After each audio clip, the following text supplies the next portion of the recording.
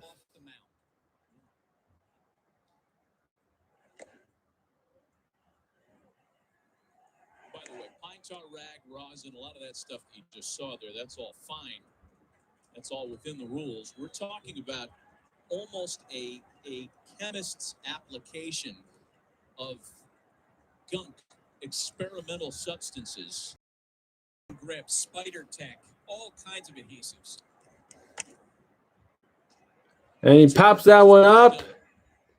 And that's the third out of the inning. Okay. Time for another bathroom break as we're heading to the seventh inning stretch. Everyone loves baseball predictions, so stay tuned for the seventh inning stretch brought to you by Yankee.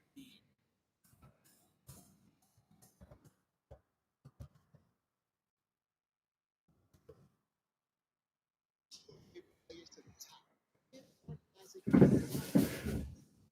All-star battle. MLB.com/vote or search for your favorite players on Google. Vote daily turns major stars into all-stars. Create each position in advance. Then it's time to get into the peak by voting for all-star stars. Google MLB All-Star Battle. Help put your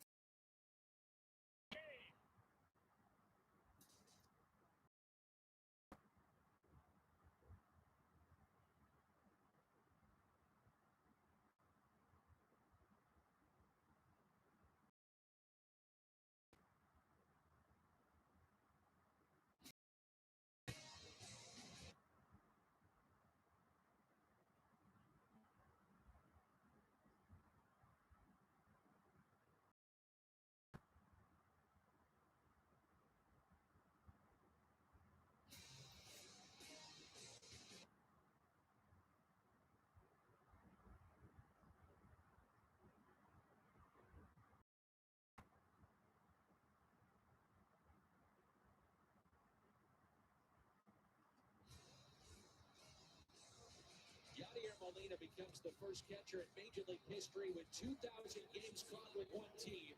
Just the sixth catcher overall to get to this incredible milestone, 2,000 games as a catcher. Welcome to San Diego! First time in Major League history, a team has hit a grand slam in 4 consecutive games, and that team is the San Diego Padres.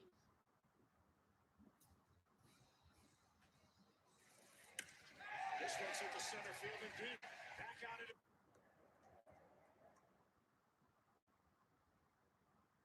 push your favorite players to the top. Midsummer Classic in Colorado. All-Star Battle. Something to cheer about. Go to MLB.com/vote or search for your favorite players on Google. Vote daily turns major stars into all-stars. The top 3 of each position in advance. Then it's time to get into the peak by voting for all-star stars. Google MLB All-Star Battle. Help put your team on top.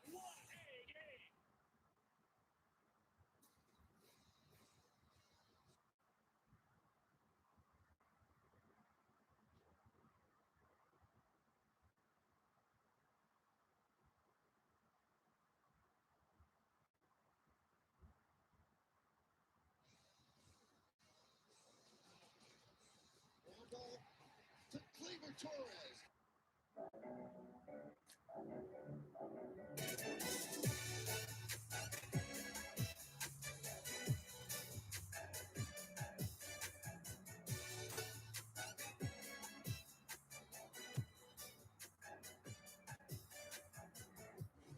Well, our Geico game track looked a lot different about 20 minutes. minutes ago, but that Marwin Gonzalez 2-run homer in the 7th has completely changed the narrative. Now a 3-3 tie, bottom of the 7th inning. Garrett Richards survived and is off the hook. We are in the bottom of the 7th inning. Hopefully the Yankees can retake the lead. Okay, I can turn off the. But it's squarely in the hands of both bullpens now, and for the Red Sox, that means Adam Ottavino, the former Yankee, appearing in back-to-back games in the series, traded to the Yankees this winter in a surprising move, making his 27th appearance of the year, and he is in large part responsible for the improvements in the Red Sox bullpen this year. Yeah, veteran guy, fastball slider guy, really tough against righties, the native New Yorker. His first appearance back in New York against the Yankees. And for Alex Cora, an easy move against a right-handed dominant lineup. All right, here we go, Aaron Judge. Ottavino, great matchup, advantage, Red Sox. It is all right-handed hitters against him here. It's Judge, Torres, and Urshela. A 3-3 game last to the 7th. And that's a 1-0 pitch. That's way outside. Last night's Red Sox win.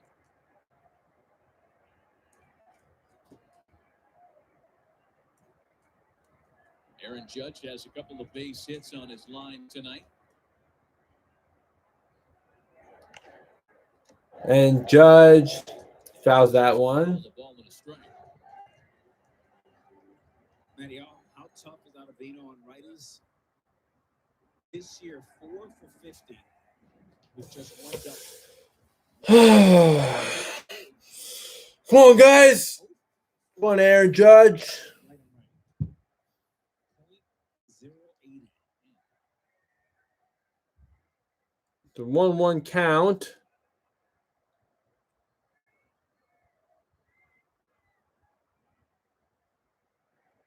And that's inside. 2-1. And others for years. Sergio Romo comes to mind, veteran right-hander.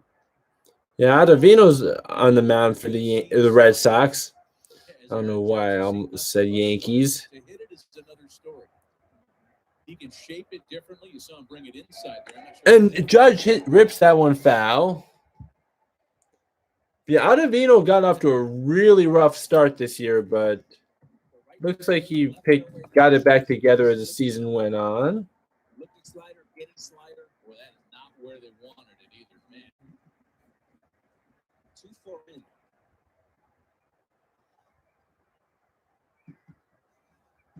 Now, if you're Ottavino with the same pitch, started middle and make him chase. Yeah, so he's Full count. it's a full count now. His ERA is down to 2.78 now. xERA is 3.57, Should come back with and Sierra still at 4.30 though.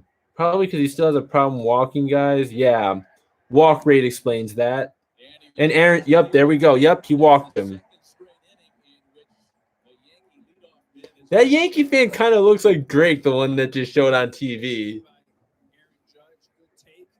But yeah, good take by Judge. Yeah, he just missed there. And here comes Glaber. Hey, Glaber, whatever you do, I know I've said this so many times, but do not ground into a double play, please.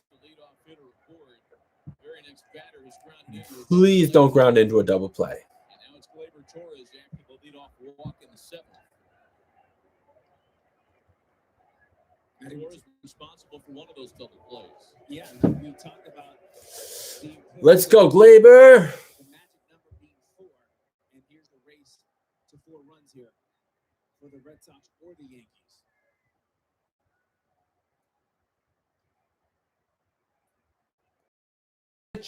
And that was definitely framed. Come on.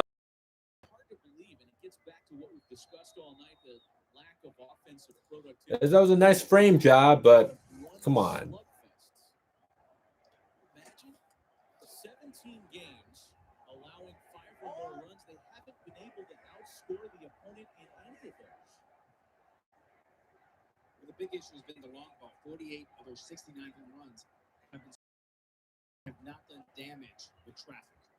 Well, let's go. Tonight, another example. Here's the 0-1. That should be a 1-0. And Glaber hits that to left field, and that's going to be caught. Okay, that's a nice play right there. Oh, it looked like he definitely caught that. Yeah, that was a nice play by Verdugo.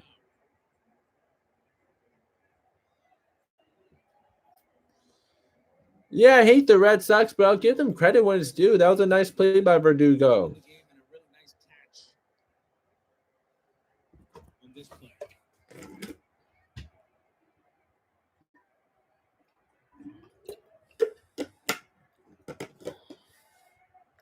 Nice catch by the 25-year-old left fielder.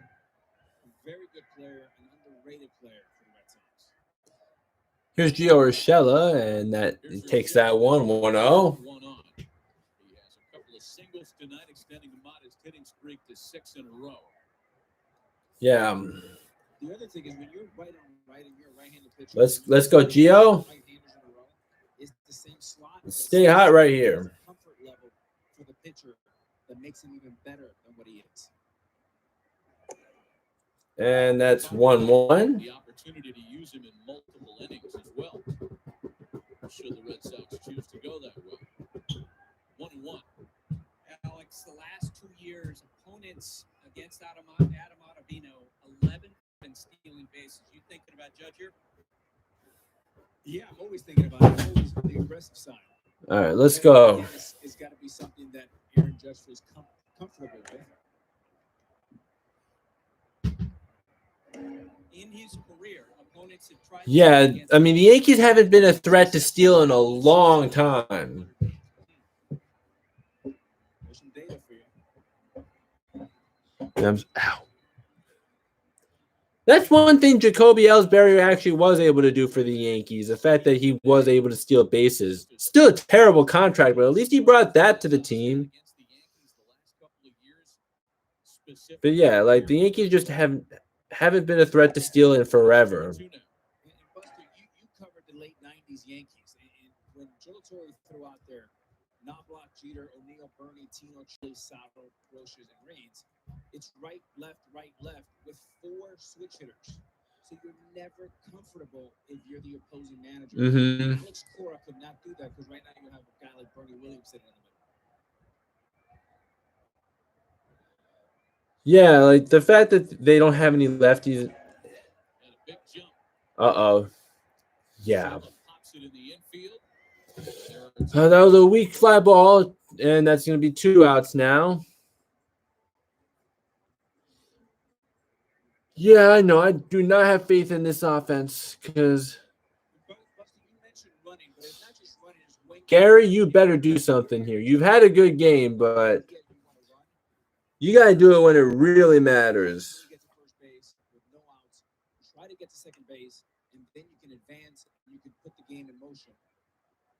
So the earlier, the better is a real factor. Yeah, has Aaron Boone moved at all from the steps of the dugout? Like, that's literally like he never moves from there. Like, talk to your players more.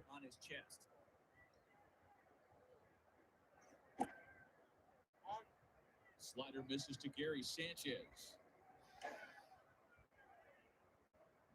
And I don't know why Brian Cashman thinks that this is how you manage. I mean, I'll give him credit for some of the amazing moves he's pulled off, but just I don't understand why he thinks that Aaron Boone's way of managing is how you manage in baseball. 3 outs. Yeah. Not surprised. Yeah, I think I'll still do these live streams. I mean, when people are here, I have fun, but yeah, this team, I just don't believe in them. Anyways, I'll be right back.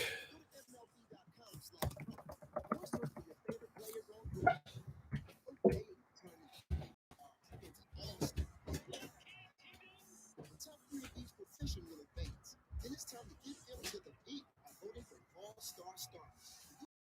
All-Star Ballot. Help put your team on top.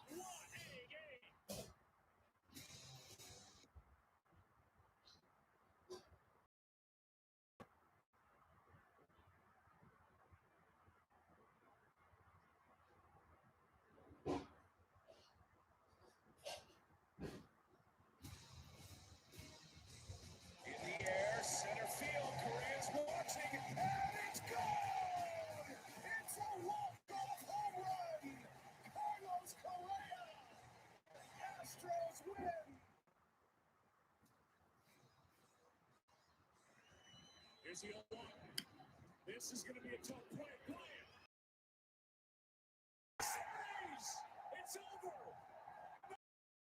He finally won it all.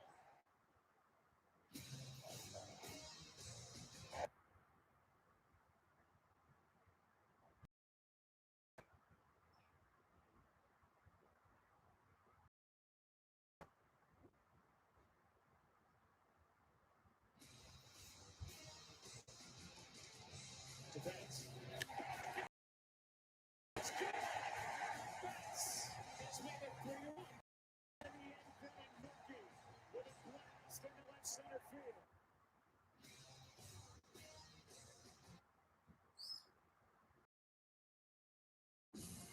ESPN's telecast of Sunday Night Baseball is presented by Taco Bell.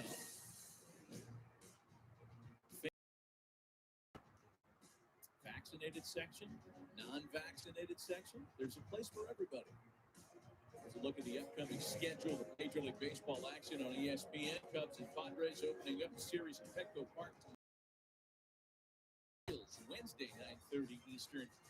Well, from tonight from Wrigley Field on Sunday Night Baseball. A couple of changes to set the first. A new pitcher, left-hander Wandy Peralta takes over. Pinch hitter is countered with by the Red Sox as Christian Arroyo bats for Danny Santana. First for Peralta, making his 25th appearance. Array in the mid-fours. Again, one of the four left-handers. And a high fly ball to right. LeMahieu can't make the play.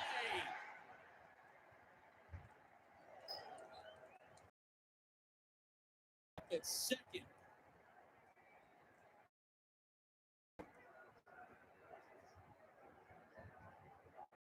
So DJ LeMahieu goes a long ways. I love to see the right fielder. For me, there's a right fielder away, unless you're playing no doubles, which you're not.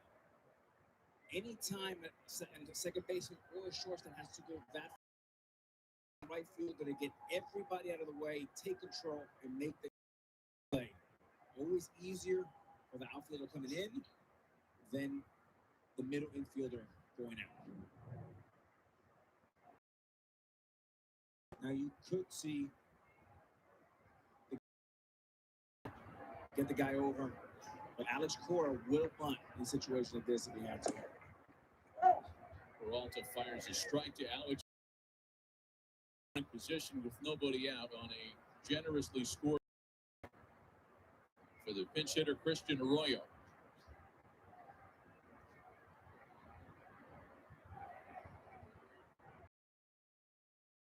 Out of the stretch before we really even have a chance to get it. Ball for LeMahieu that advances the runner with one away. This is what Bill Belichick says: do your job.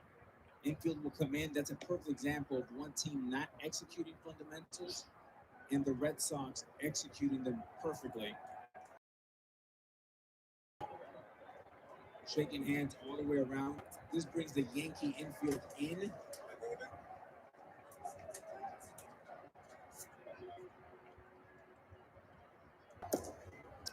How about this for a sign of urgency? Aroldis Chapman is up in the bullpen for the Yankees. Here's Bogarts now with the go-ahead run at third base and one gone.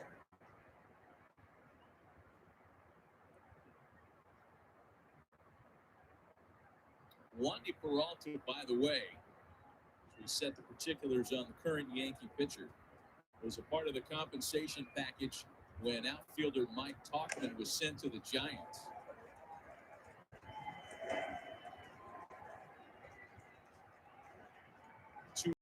The ERA in the mid-fives in 10 appearances with the Giants this year. The returns have been a little bit better since joining the Yankees.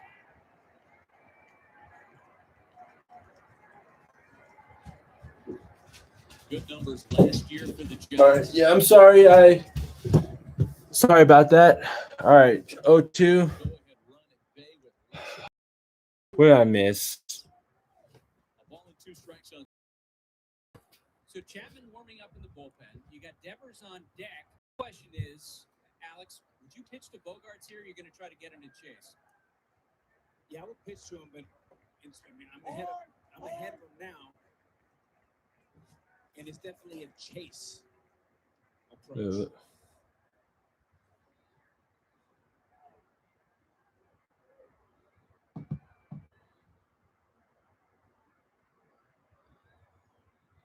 Whether or not we see Chapman for Devers here depends entirely on this plate appearance in my mind. And that's to left center field, and that's probably going to drive in a run. Yep, and the Red Sox take the lead. Xander Bogaerts comes through for Boston again. Knew this was going to happen. Just championship caliber baseball for the Red Sox, exploiting the lack of fundamentals by the Yankees. And what the home run is going to be more celebrated to the outer world by Verdugo is the ground ball to second that will be revered and celebrated. And also, like, Wandy Peralta, like a 50 ERA going into this game, a 133 whip. Don't know what his advanced stats are, though. Not computers. I love the style of baseball that Cora's brought back to the Red Sox. Yeah. Rafi Devers grounds out for that go-ahead. Like, why Wandy Peralta in the game in this situation?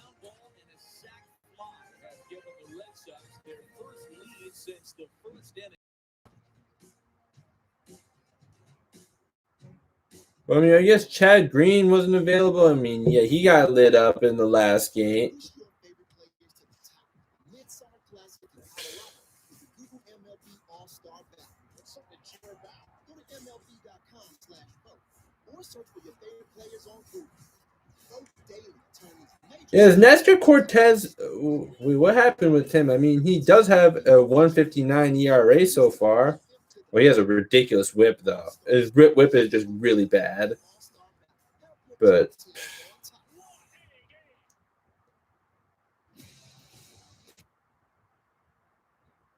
I mean, Nick Nelson, I think, is back in the minor leagues and good. Is Luis Cessa not available? Like, what was Wandy Peralta doing in the game? All right, be right back again.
Well, the Red Sox had a 1-0 lead as the second batter of the ball game, and across that fourth run moments ago, they had not held the lead.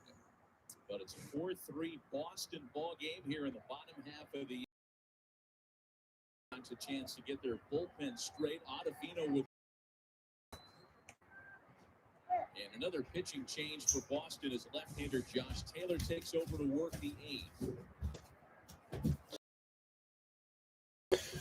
Who's here? With me and Chris get one out to Bogarts for one out. This team's pathetic, man.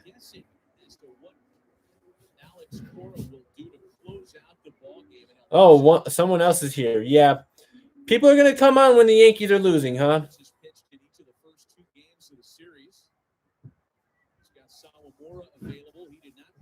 I mean, I feel fortunate to have missed a lot of these games because of my time zone right now. because his team, like, why should I care more than the guys in the field, right?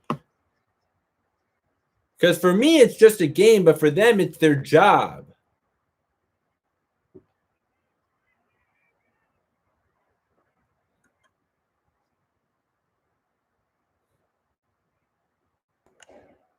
If the Red Sox hang on and win this one tonight, they would become the 12th team in Major League Baseball history to sweep a series of at least 3 games on the road, entering that series on a road losing streak of more than 10 games against that same opponent. I know that's a little hairy sound, but Boston had lost a bunch of games here. Swept in the season series in this ballpark last season. They had lost 11 in a row in the Bronx.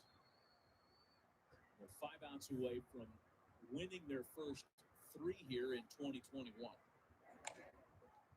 Still a ball and 2 strikes on Frazier.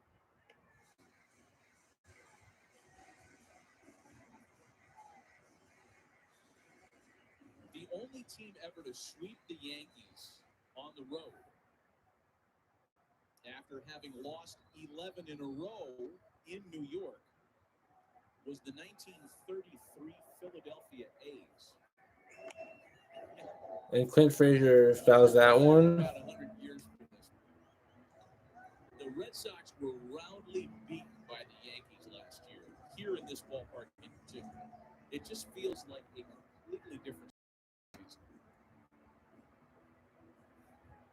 It's hard to watch. It's hard to watch. When you talk to people that travel with the Yankees, there's a confusion, and you got the injuries, but the lack of production and the lack of fundamentals, the double plays, the amount of outs on the bases.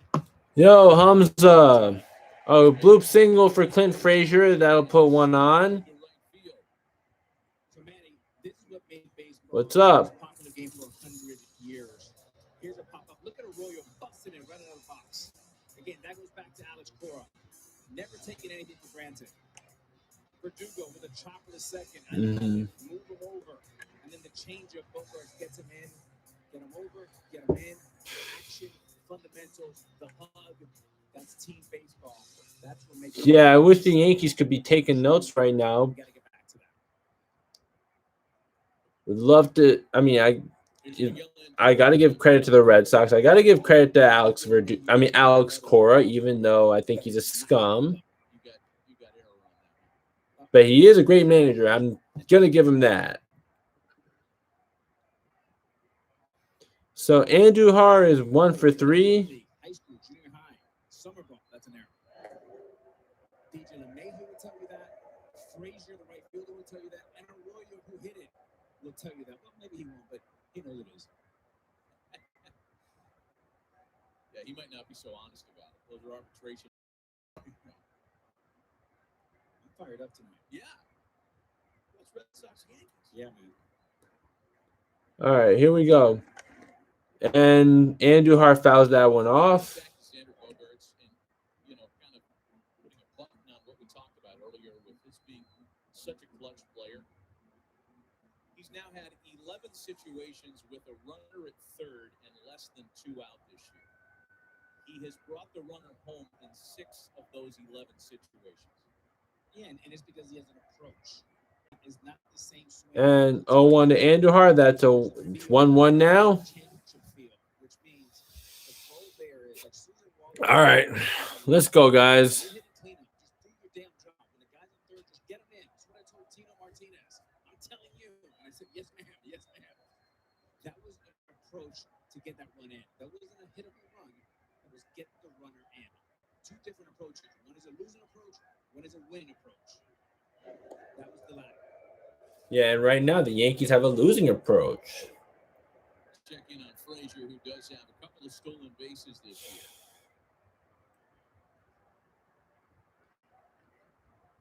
All right, let's go. Since the Yankees stacked up the 4 straight hits in the first. Whatever you do not make it another double play. I think it's already 3 in this game. Way outside, good eye. It's 2-1 now.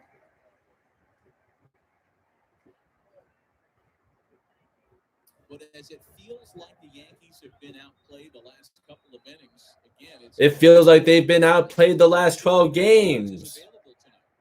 The Boston closer has been used in each of the first 2 games of the series. Because like they had the talent, we all know, but the way the team is run, it's a joke. Johnny is coming. Yeah, okay. Taylor's 2-1 pitch is fouled away. I mean, I know he knows this channel exists. And like he's not going to scare me.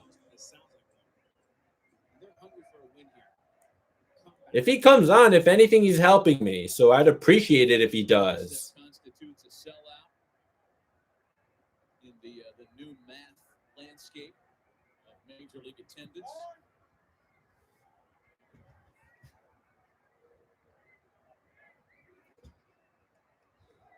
Yeah, it would actually help me.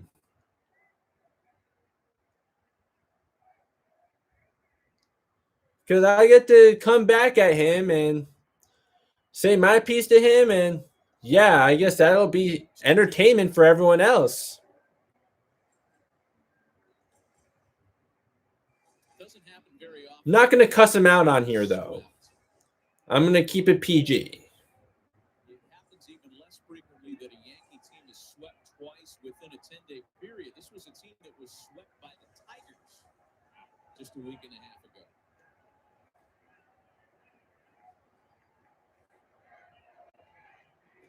2-2 to Andujar. He fouls that one off. Oh, man, this felt like such a big week for the Yankees because they had 4 games against the Tampa Bay Rays, these 3 games against the Red Sox, and 2 teams that they were chasing at the outset of the week in the American League East. They took 2 of the first 3 games against the Rays, then they lose to Tampa Bay. What's the most views you've had one time? On one video, I'm around 970 right now, or a little over that, actually. On a live stream, I had over 100 for the championship game, and Miguel Andujar just struck out.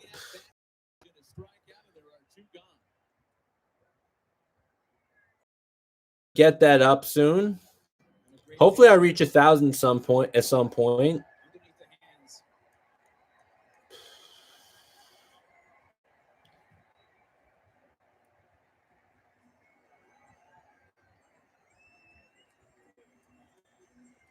Well, at least Andujar went down swinging, unlike a few other Yankees. And Giancarlo Stanton's coming in to pinch hit. I mean, don't get me wrong. I'm still not happy that Andujar struck out, but I'd rather him strike out swinging, which he did, than if he were to go down looking. Oh, and I just saw Max Rubin at the game. I haven't talked to him in forever, but I'm going to tell him right now.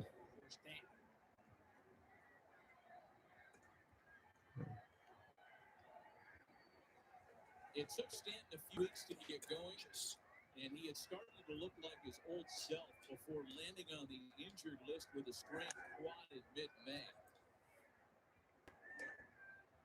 He went through a nice stretch of 3 weeks, 18 games, where he hit 6 homers, had an OPS over 1,100. Then the injury hit, and it's been hard for him to find that form ever since coming off the list.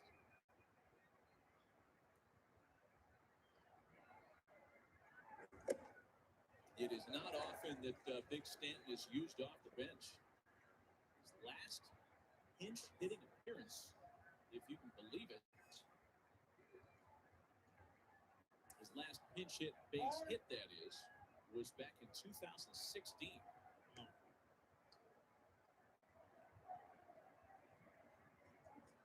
Two for 23 with 11 Ks since it's been on dial. Unfamiliar territory for him. 0-2 to count to the former National League MVP. That's high.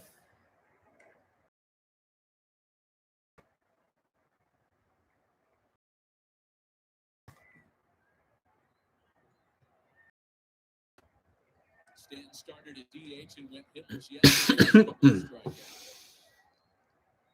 All right. Come on. If Stanton, can you please do something here?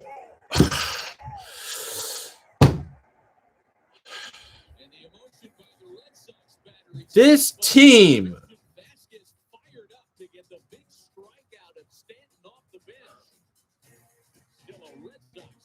Oh my God. I would have already gotten the rant video out of the way if I was able to watch more games. They need Julio Franco. No. They need someone who can actually motivate this team. They need a manager who's going to hold their guys accountable. And stop living and dying by the analytics. You see, the Red Sox, they're not living and dying by the analytics. They're actually playing fundamental baseball.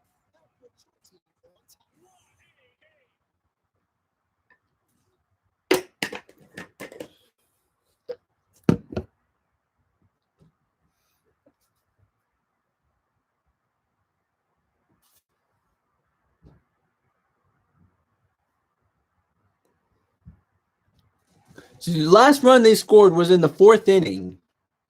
And yeah, they're averaging, it's sad.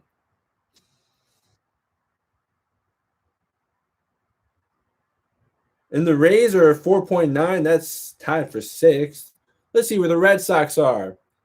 They're averaging 5 runs per game.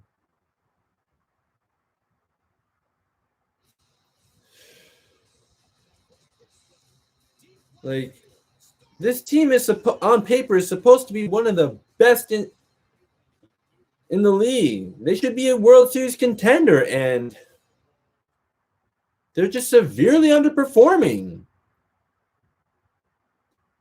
Like, back in April, we could say, like, the red flags are there. Like, it's still early, but there are so many red flags. And now, like, we're in the 3rd month of the season.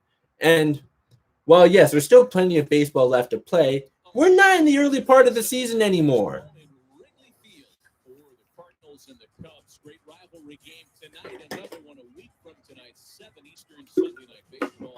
Oh, okay. I appreciate it, Brian.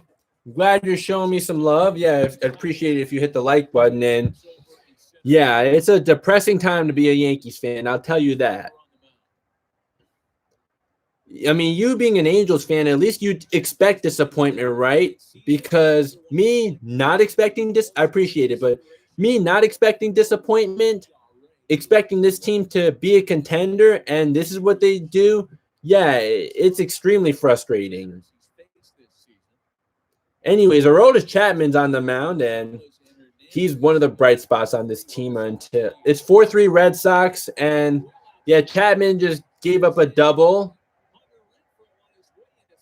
They were up 3-1, but then bullpen blew it. And for most of the year, bullpen's actually been great, but Aaron Boone constantly mismanages the bullpen.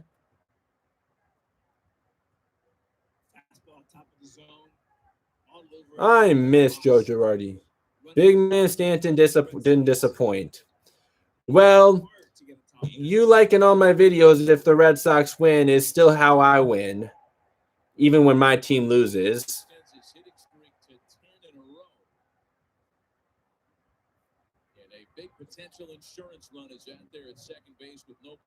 But hey, like I said at the very beginning of this game, like, I appreciate you being a dream. I mean, I may not like your team, but I appreciate you being here.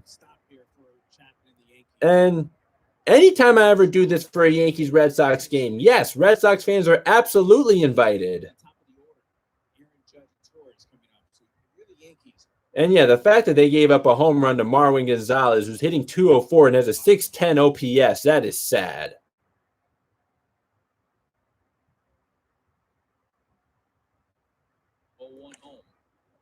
And Gonzalez fouls that one off. Or the big sabermetric that they use nowadays is WRC plus. I wonder what that is for Marwin Gonzalez. because that also factors in ballpark factors. Because sometimes luck can happen. But I guarantee you that Marwin Gonzalez's WRC plus is not at the league average of 100. Barnes has gotten a lot of work in the series. Chapman hasn't worked in a while. He's working on 3 days of rest. 0-2 to Marwin Gonzalez, and he strikes him out. There we go, roll this. Marwin Gonzalez. You throw 101 miles an hour, and then you can drop a slider on a guy like that. It ain't fair. 2 fastballs at 100 and then a wicked slider, the best one he's thrown. Yeah, it's at 67. That's terrible. And then they actually gave up a home run to him. Yep, I see how it is. People come on when the Yankees are losing. That is filthy. At least Chapman's actually doing great, though. One gone now for Kike Hernandez. He's been great all season. I think he's only given up like 1 run or 2 runs this season. And for like a good 2 months, he gave up 0. Catch a break in his 4th at-bat tonight, having struck out 3 times. Come on, because my mom kicked me off TV. Well, I'm glad you at least stopped by here. Well, I mean, I don't think you're really missing out, though, because they're down 4-3 now, and, yeah, this team is just lifeless. And, yeah, that should make it 2 outs.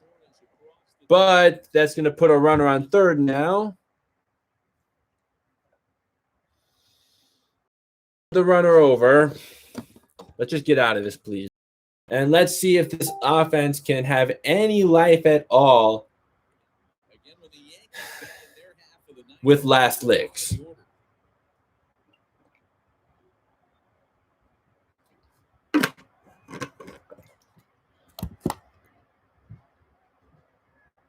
Christian Vasquez is Subbed. I appreciate you, dude. Glad to have you here. Welcome to my channel. And hey, once the NBA playoffs are over, I'm definitely going to be putting out baseball content a lot. Because, I put up basketball content, baseball content, football content. I've been live streaming for the NBA playoffs. I'm doing this game because the NBA playoffs, because I'm in Japan, by the way, and the NBA playoff games were too early in the morning for me to go live for. So I decided to go with this game for the live stream. And the Yankees are going to need to do a lot better for me to want to do this more frequently for the Yankees. Upwards of a dozen or more. My guess that they're not going to. And here's the pitch, and that's a strike. It's 1-1. Give him a chance.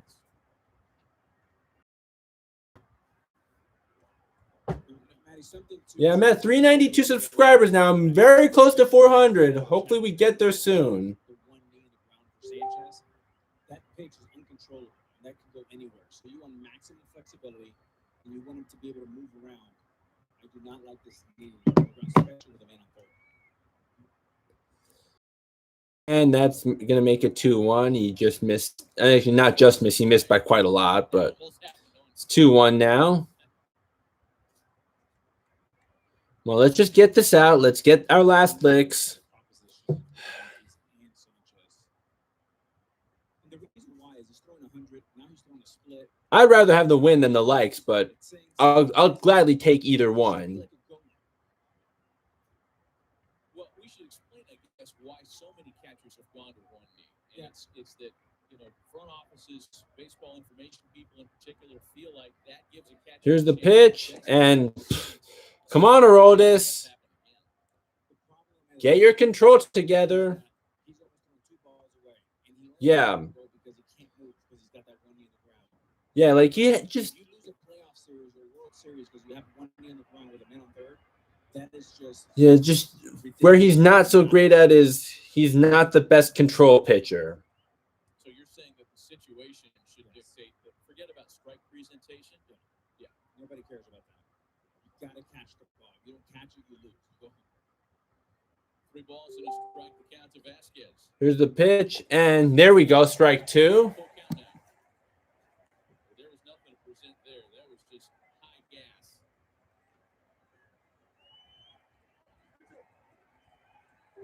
Does he feel good enough about that splitter to throw it here with a runner at third, 2 gone in a 1-run game? All right, come on. Missed 44% on 44% of swings, highest whiff rate in Major League Baseball. That doesn't surprise me at all. All right, here we go.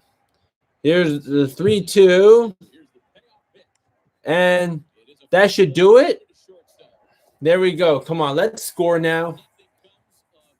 Really don't want to end this game empty-handed. And here comes DJ LeMahieu. And Matt Barnes is going to come in for the Red Sox. And yeah, DJ LeMahieu, like, please get it together. Like, not only are you a disappointment for this team, you're also making one of my most popular uploads look like it's going to age poorly. I mean, hey, but I actually also don't think anybody actually thought that this would be a bad signing. Do I still owe you money? Owe me money for what? Like, you're really going to bring up something from high school? Like, come on. Really?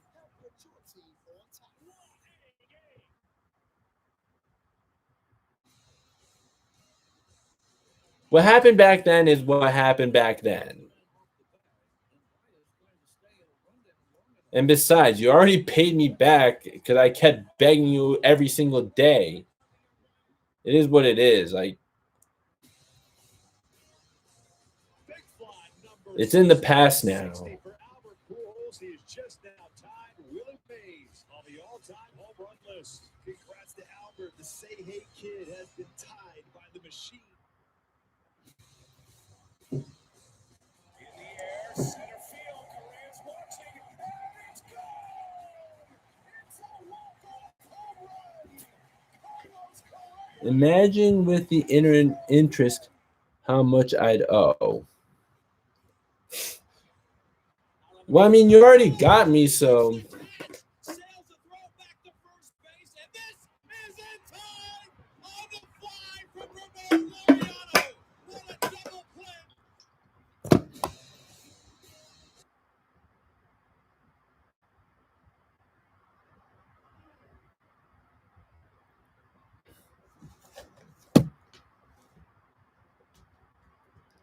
But yeah, we can focus on now. Well, one thing that is right now is that the Yankees are terrible. Sports Center next with Steve Levy and John Anderson. They'll have post-game reaction from the Bronx, plus breaking down Game 7 of Mavs Clippers, and after losing Game 1 to Atlanta for the Sixers. Sports Center right here on ESPN and the ESPN app. Well, the concern in the Bronx is that the Yankees are 3 outs away from suffering a home sweep to their Yeah. And Matt Barnes is one of the better closers in Major League Baseball right now. If you could be a professional athlete, would you choose basketball, baseball, or football? Well, basketball is my favorite sport, so I would like to go basketball. All right, here we go. DJ, please do something.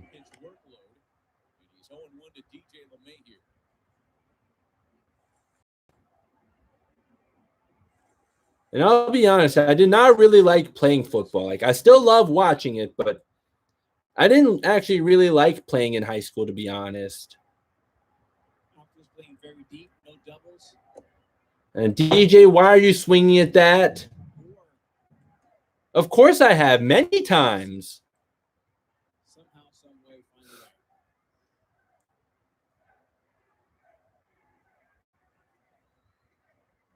It's like asking me if I ever, I don't know. But yeah, of course I've been to the old Yankee Stadium.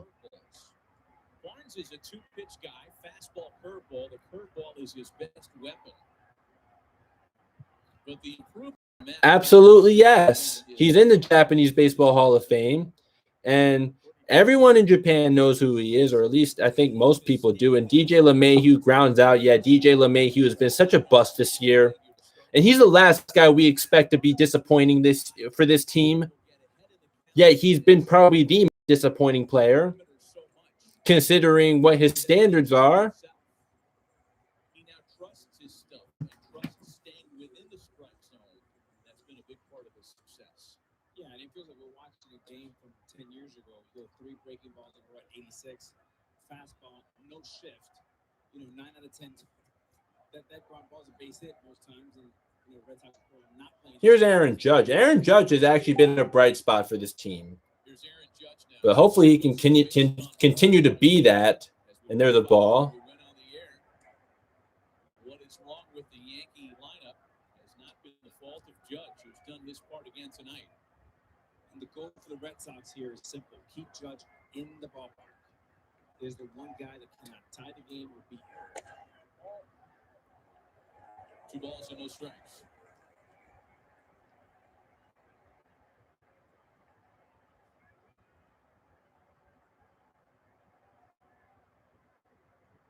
Barnes last year had a terrible time with the base on balls.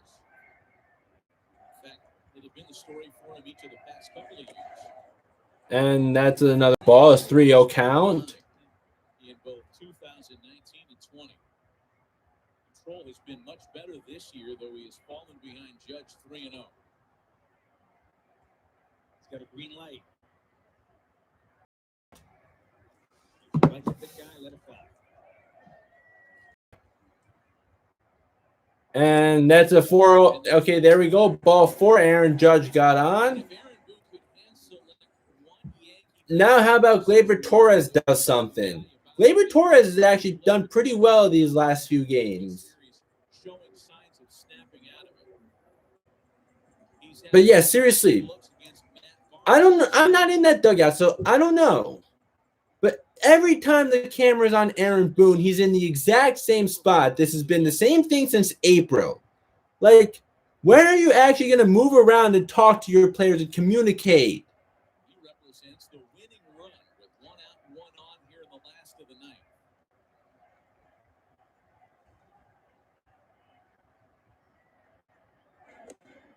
Like, I feel like these guys just manage themselves now. And, like, that's not how you win games. Well, at least you said you're going to like all my videos once the Red Sox sweep this series, so I'll gladly take that. I don't know about she just like, I never met Belle before, but I'm glad to have her here, even if she's a Red Sox fan. I'm glad to have anybody here. Like, as long as they're like not disrespecting me. Because, like, if they're going to disrespect me, then, yeah, that's when I'm going to have a problem. But, like, she's at least just here to cheer on her team. I'm happy to have her.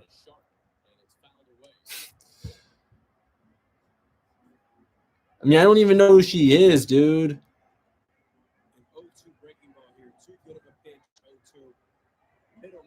Nah, just chilling and chatting. Yeah, thank you for being here. Really appreciate it. Are you from Boston? Or are you just somewhere from New England? The Yankees would love to figure out a way to get Judge in scoring position since the start of the 2018 season. Torres is a 320 hitter. That would be just as bad. That's a top 5 total in the American League. The next 2. And Gleyber rips that to left field. Let's go. Oh, come on. Come on. Let's go. Let's go. Let's go. Yeah. Let's go. Yo, what's up, Mojo99? One of my favorite NBA YouTubers. I'm really happy to have you here. Not from Boston, from Valley, actually. Just visited Boston half a decade ago and fell in love. Yo, that's dope, dude, that you met her on a... Want to show Gigi love. Did he score? Yes, he did. Oh, Hamza, Beauty and the Beast reference, right?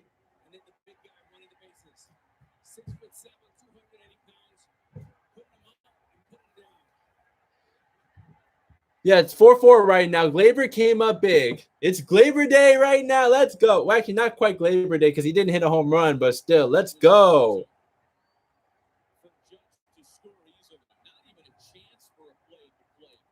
Be the Beast.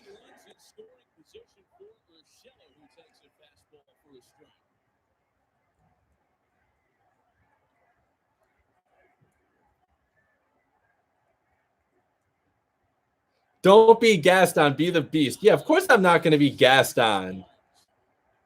But a 2-hit night for Urshela this evening. Nick, you coming to my wedding in February? I thought that already happened. You mean February next year? I mean, if I can make it, yeah. Oh, oh, oh, oh, oh. Your wedding celebration. Mm-hmm. Let's go, Gio. It's going to be the same pattern here. Two-strike curveball. I don't think so. Oh, he stayed with the hard stuff. The curveball not been as sharp tonight. And again, working on a third straight day. Maybe that's a part of the story. Yeah. And a lot of folks think that the third day is the fastball. It's really the speed I got to get a girl first, though. and is the movement and is the location. Right? You see 98, but not on 98 are created equal as a hitter. All right, come on, Gio. Let's walk it off right here. Oh, come on. Why are you swinging at that? A strikeout for Barnes. Come on. You cannot be swinging at that. Have better plate discipline. Best breaking ball by Barnes here. All right, Gary Sanchez, you know what? I said you got to have a hot month for that jersey to be coming out of the closet. If you walk it off right here, that jersey will come out of the closet. Greatest baseball player you saw in your 4 years at SHS. Out of guys that played for Scarsdale, I don't know. Well, I remember Doc Scholl was really high on Michael Morris, but Michael Morris was a senior my freshman year, so I didn't really get to see him. But like I know that Doc Scholl was always raving about him. It's going to be Ruben and Odor off the bench for New York.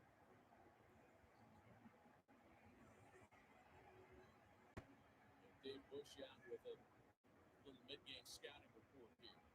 I like Gleyber. He's got that hunger in him. Haven't seen that in the Yankees players lately. Would be exciting to see Gleyber and Xander lead their respective teams in a few years. Mm-hmm. Hey, like, I'm glad you give one of my guys some props because, yeah, you're right. The Yankees have not showed hunger all year, and it's made me sick. Like, this team should be a lot better than they are with that much talent. The problem is they're not motivated. Odor possesses 4 walk-off winning hits in his career, the last of which came as a Ranger back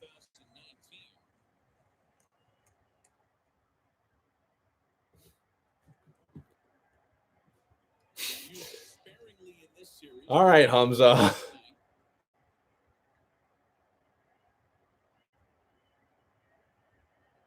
Make sure you subscribe to her. I can't click her on here, though. Like, if I click on one of your names, like, yeah, it's not going to let me go to your page or anything. Or even when this is over, I can't actually click on the live chat and click names on that.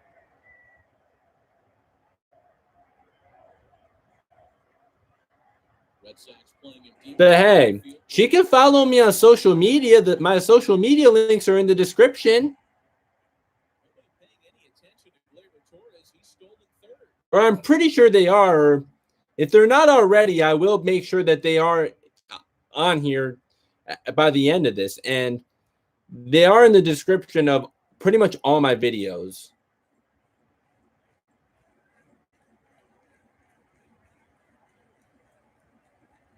But come on. Yo, I got a 14th like. This is the most likes I've ever gotten on a live stream. So win or lose, this was definitely worth the live stream. All right, he takes a strike. And if you're the Red Sox, you have to play that first base, but you can play him way back. Gary Sanchez means nothing.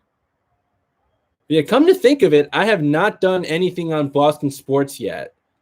But yeah, maybe I should talk about the fact that Danny Ainge stepped down from the front office and Brad Stevens is going to take over in the front office, but going to leave a coaching vacancy for the Celtics. I could make a video about that. I don't know. I've just been doing these live streams to save time, though. Not anytime soon, Hamza. Because, yeah, that is where I am, actually. I'm in Tokyo. Good breaking ball here.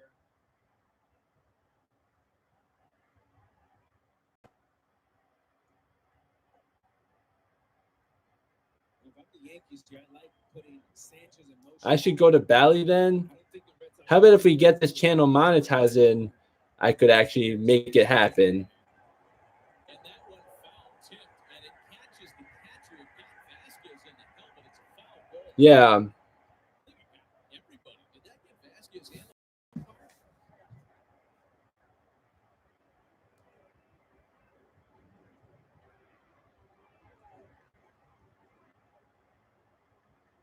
Catcher, it's a little bit of everyone there.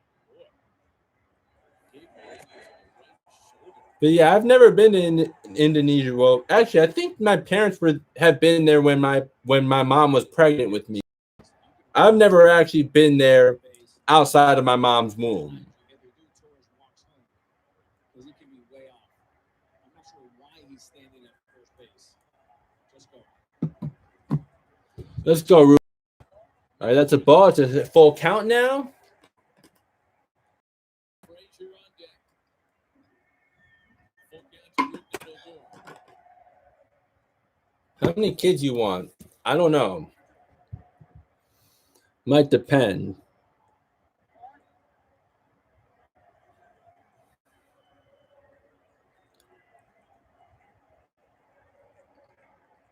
When Torres at third base, Let's go. you take away his best curveball. You don't want to bounce it too much because it could be an easy run. Winning run at All right, let's go. 3-2 pitch, and that's what. That's got to be a ball. Come on, that's way outside. to send this game into extra innings. Wow. That's trash. Do I have any tattoos? No. And I'm probably never going to get one. But, bro, Another look. that's some BS. It was way outside. Not even close. To the 10th, tied at 4.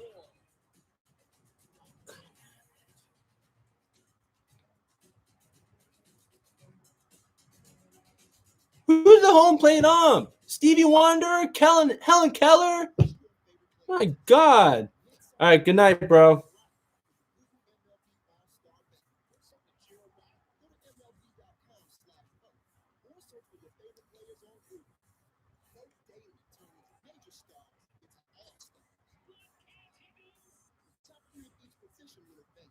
Then it's time to get into the league by voting for All-Star Stars. Google MLB All-Star Ballot. Help put your team on top.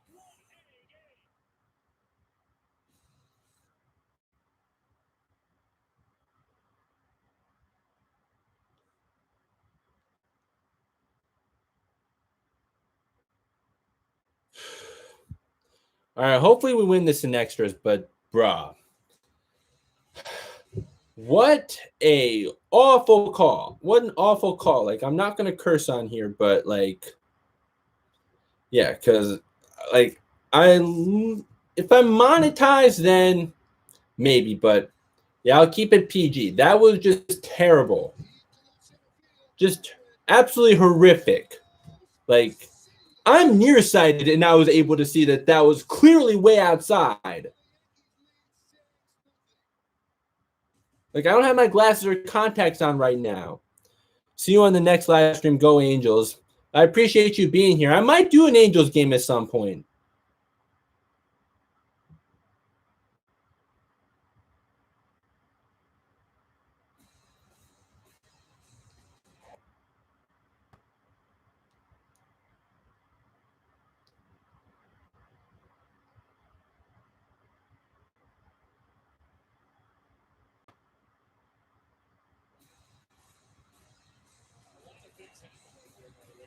Well,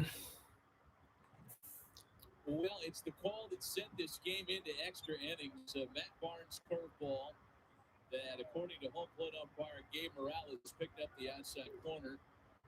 Phil Nevin came out of the Yankee dugout immediately to take issue with the call and was ejected. Yeah, I mean, Yeah, at least show some emotion, man. Yeah, that was just awful. That was one of the worst strike calls I've ever seen. COVID diagnosis that were pretty serious, and he's not able to get out there on the field and coach at third base. He's been on the bench. We'll watch the rest of this one from the Yankee clubhouse. Wow, what a turn of events! New York ties it with a lone run in the ninth. We're into extra innings and some changes. Christian Vasquez is the runner at second, having reported the final out in the ninth. Bobby Dahlbeck, the batter, against the new pitcher for the Yankees, right-hander Luis Cessa.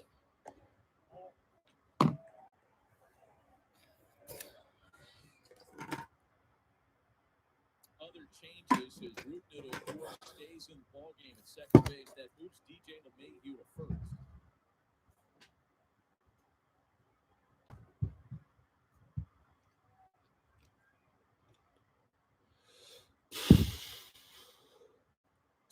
I'm still disgusted by that strike call. Really. But also, Luis Cessa, how about you start throwing some strikes? But hey, if that's a strike that was Rougned Odor's third strike, then anything should be a strike. No. You can make it $1 trillion, and no. The answer is going to be no, period. And I'm going to say the same thing about the Yankees. Or any of my teams. I'm not getting a tattoo, period. Because they're highly frowned upon in Japan. I mean, I think it's kind of stupid. Like, people who have tattoos, I don't judge. Like, it's your body. You're an adult. Do what you want. But for me personally, like, yeah, it's just not something I plan to do.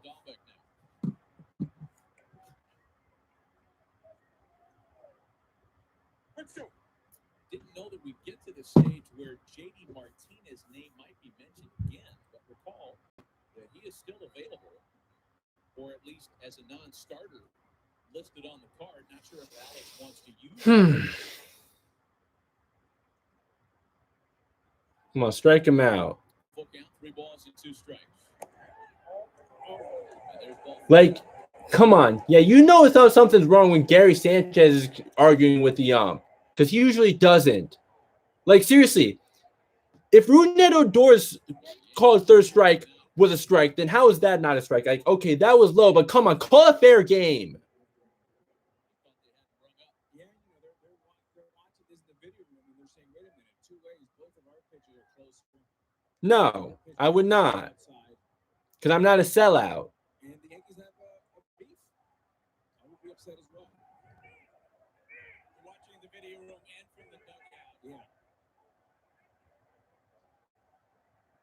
From the dugout, you can see.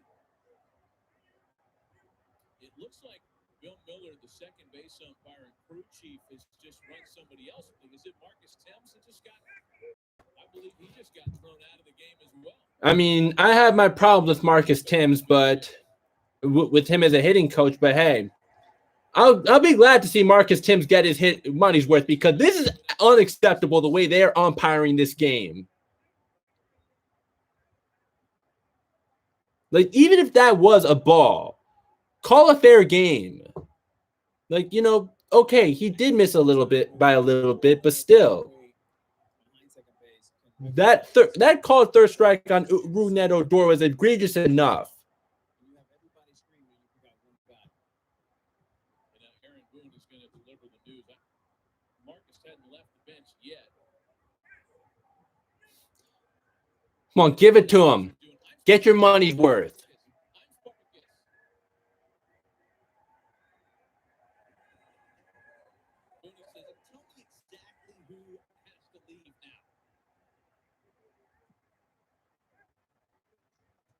That's one thing I do actually like about Boone. Like, I have a lot of problems with him on this stream, but at least I know that he's going to have his guys' backs most of the time. Well, not that time with Clint Frazier, though, but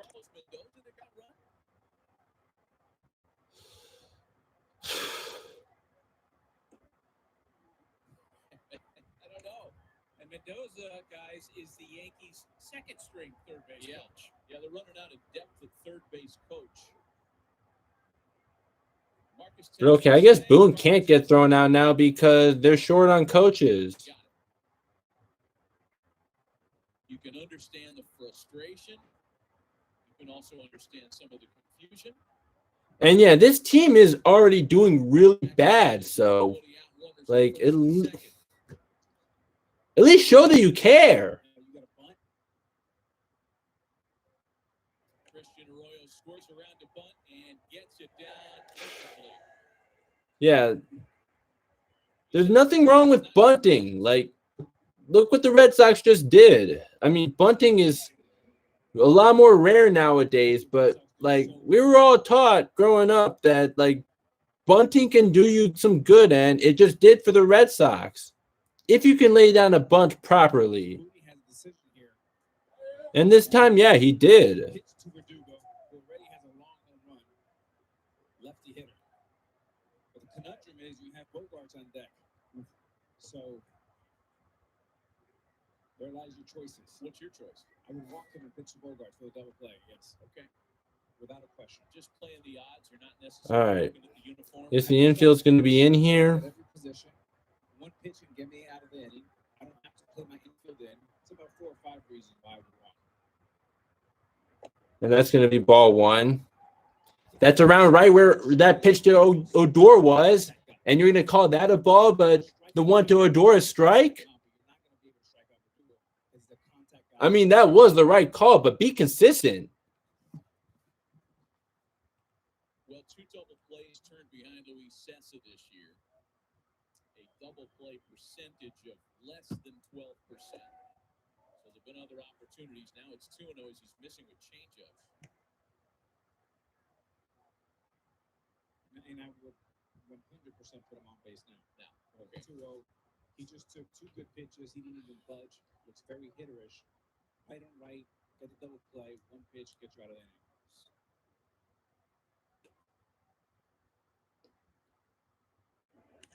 2-0 pitch to Verdugo. Hit on the ground to Odor. Keeps him. All right, there we go. There we go. That's out number 2.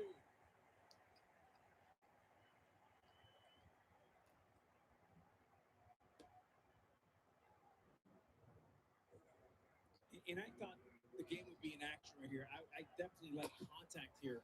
The reason why, Matt, if force the second baseman there to throw home and make an out.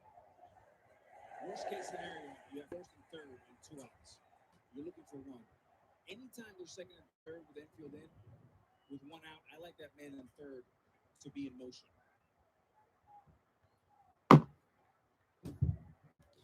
All right, Xander Bogaerts is up for the Red Sox now. So this game's gone on for 3.5 hours. Go ahead, runs and sets. So anyways, so hopefully we get him out.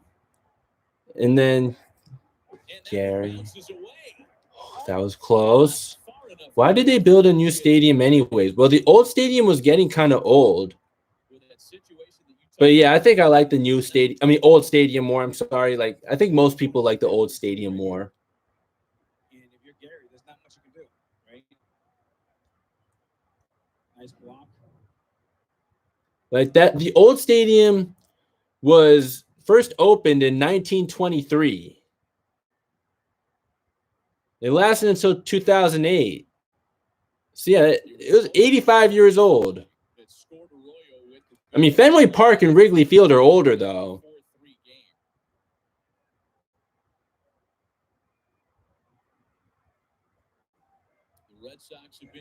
There we go.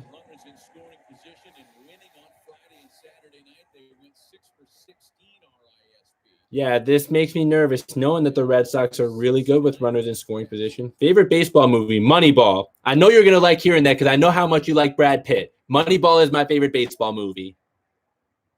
They have been the best 2-out hitting team in baseball this year.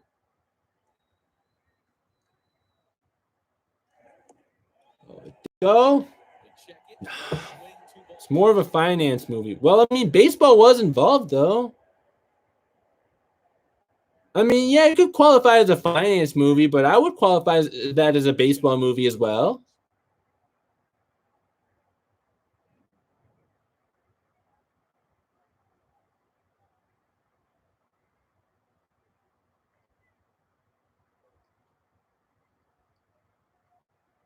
With the runner at third, you're anticipating ball in the dirt.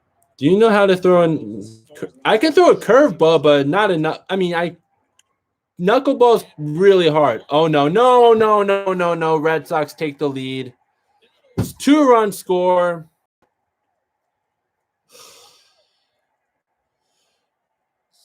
Of course, and I'm not surprised either.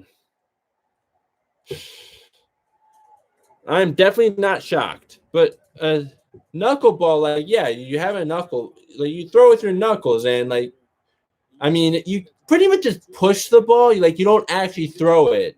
But I was never capable of throwing one. But a curveball, yeah, because you see how my wrist is in front of the ball as I'm throwing. But like, also, don't teach your kids to throw curveball. Like, wait until they're like 13 years old and then let them throw some curveballs, because it's bad for your arm if you're a kid.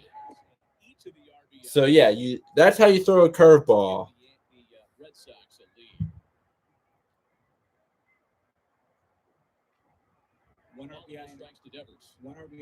You should live stream the Mayweather fight. I don't know enough about boxing to do so.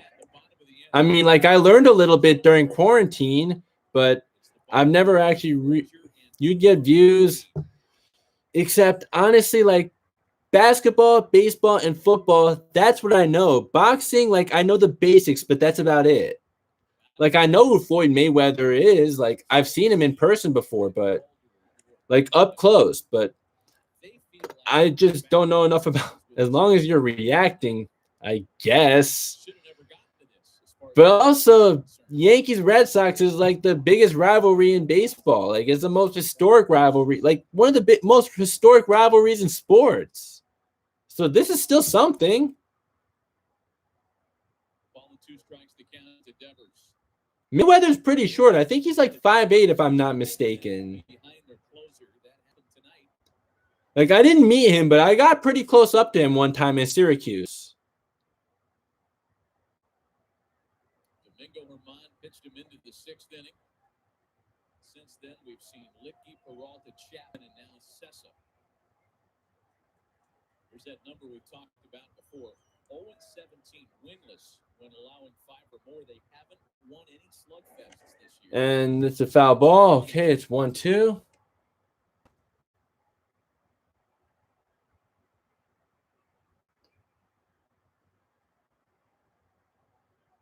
But I just saw a tweet. I believe y'all are watching this dude box, LMAO.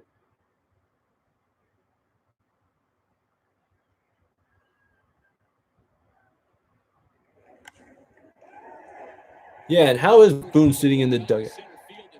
Okay, there we go. Tyler Wade makes it. Yeah, that's probably. I just don't trust this Yankees offense whatsoever. I really don't.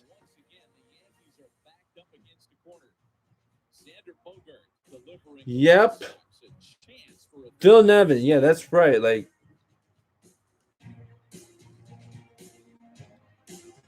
if the Yankees get a walk-off, Mike Sudero, I don't know who that is, will attempt to break the world record for moat breadstick slaps to the face, sponsored by the Olive Garden.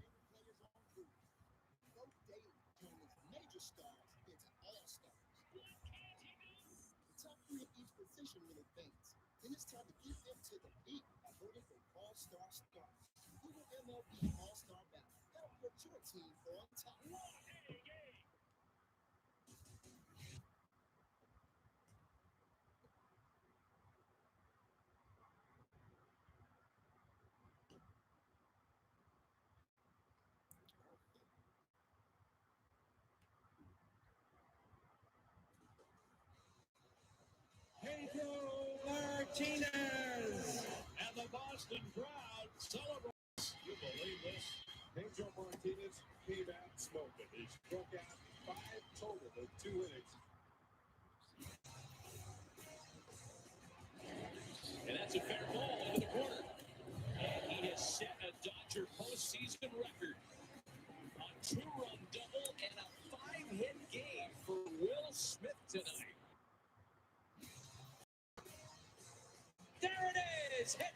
2000 for Yadier Molina. Well, Clint Frazier lead things off in the Yankee half of the 10th. New York trailing by 2. Frazier has a walk-off on his recent resume last week against the Rays. Walk-off homer against Andrew Kittredge. Part of a 4-game series split for New York against a team that's given them a real hard time the last couple of years. So a pitching change for Boston. The Red Sox, like the Yankees, needing another arm beyond their closer. And it'll be Phillips Valdez making his 18th appearance of the year.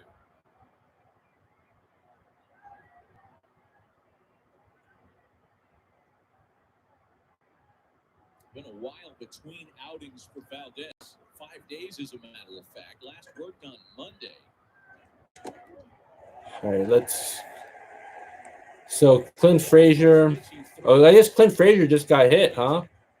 Piece of Frazier. So now he's dealing with the tying runs on base. One pitch. I still don't believe in this team.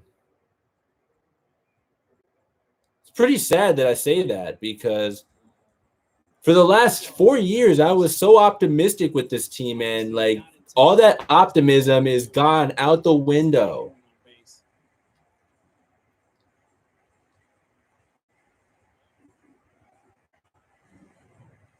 So Odor, the runner at second. Frazier at first, and Miguel Andujar represents the winning run now in the bottom of the 10th inning.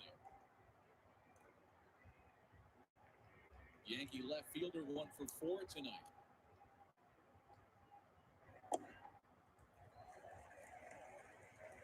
Valdez looking. All right, let's go. And Matty, nobody warming up in the Red Sox bullpen, so is Valdez mess to clean up. All right. I guess he was given a take sign there. Throws a changeup in over 60% of his pitches. He does not have a save in his career. He does have 8 in the minor leagues, though, Matty. So a little experience. All right, come on, Miggy.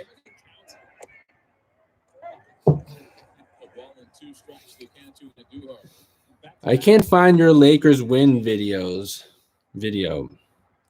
Oh, they're there.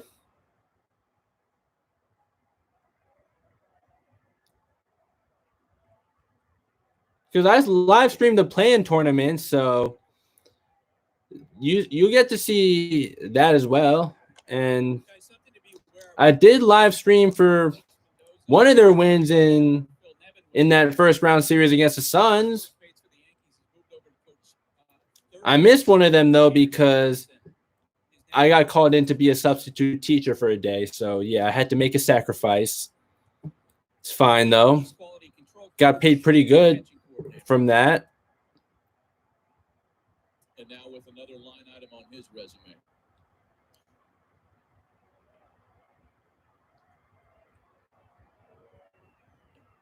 Matt Andrees is up behind Phillips Valdez. He's up for the second time tonight. Come on.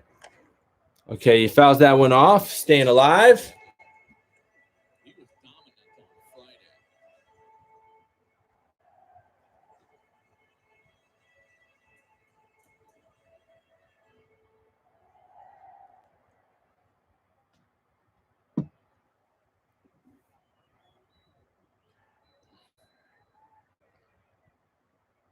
Ball and 2 strikes the count to Miguel Andujar. All right. I mean, he's a guy that throws his changeup over 60% of the time. How about all 5 pitches in this plate appearance being changes? So after hitting Valdez, he's basically got exclusive changeup. Come on, Miggy. Oh. Back at him to second for 1. Relay to first and tied the double play. Down to their last out, and it's probably going to be over right here. I mean, that was a hard hit ball up the middle, but yeah, that was good defense right there. He looks to third. He throws to second. A nice I mean, well, that wasn't a great throw, but still. Also, Clint Frazier, what kind of slide was that? Slide into second base like you mean. In fact, you didn't even slide into second base. Another double play for the Yankees. Yeah, that's like 4 or 5 in this game, right?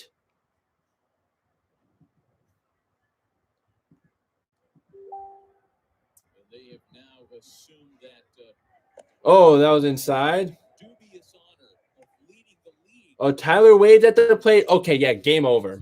It's game over right here. Play machine. On the wrong side of the scorecard. Exactly. I'll gladly put money on it if that was available. Like, come on, how am I supposed to believe in Tyler Wade? Really?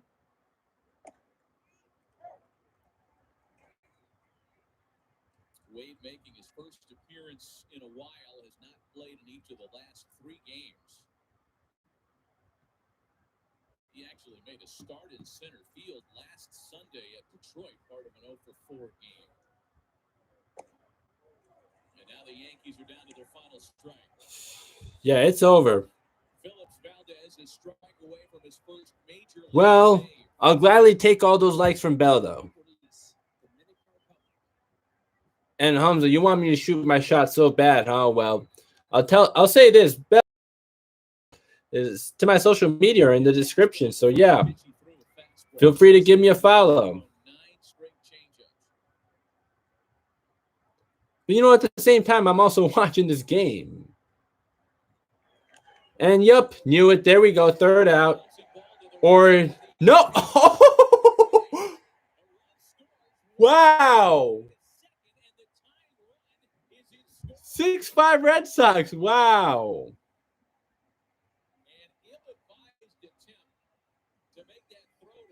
GG, man. Keep streaming. You got a good thing going here. I really appreciate it. I really appreciate you coming on. Never mind, it's not. No, it's not over. No, it's not over. Gonzalez, you want to make sure you keep Wade at first base and not in scoring position. Yeah, you were better off just holding the ball there. But now Tyler Wade is second. Okay, the one thing I will trust out Tyler Wade on is running the bases, because that dude's got wheels. Like, I'll give him that. Like, he may have a weak bat, but he can run. Like, he's got wheels. He's going out there, he's talking in Spanish. He's basically saying the following: Tranquilo, nada pasado. Get this guy right here, right now. Tranquilo, I don't know. LeMahieu. How about you make me eat my words? Wait, what just happened? Okay, there we go. I'm good because it just said my connection's unstable, but hope you can make me eat my massacre, Boston. Did you call a ball? Anyways, Jimmy J, what's up? So I see this Tatum jersey, so I assume you're a Red Sox fan. And hey, you can tell me what you think about the. Okay, DJ. Yep, DJ LeMahieu, most disappointing Yankee this year. And that's saying a lot. So, game over, Red Sox sweep. Yankees are terrible. Well, at least I have to like all my videos, just like you said earlier. But this team is pathetic. They got lucky to get that 5th run. All right, that'll do it for now. I don't know how much better luck next matchup. Thank you. I got to give your Red Sox their due credit, though, because they're playing great baseball. They're actually a well-managed team, unlike the Yankees.